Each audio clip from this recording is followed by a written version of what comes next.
தொழுகைக்கு இருக்கிற தனிச்சிறப்பு என்ன தெரியுமா? சாகும் வரைக்கும் நம்மோடு இருக்கிற ஒரு அமல்.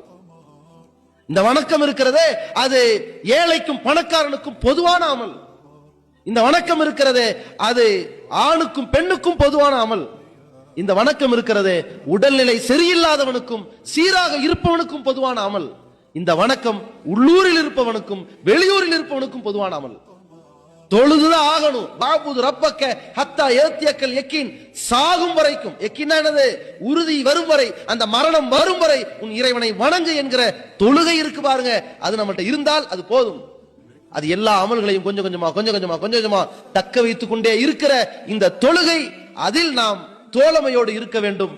அதுதான் நம்மை சீர்திருத்தும், நம்மை சிறந்தவனாக உருவாக்கும், சிறந்த தலைவனாக அது வார்த்தெடுக்கும். அப்படிப்பட்ட தொழுகையை ஒருவன் விட்டால், தொழுகைதான் மானக்கேடான காரியத்திலிருந்து தடுக்கக்கூடியதாக இருக்கிறது.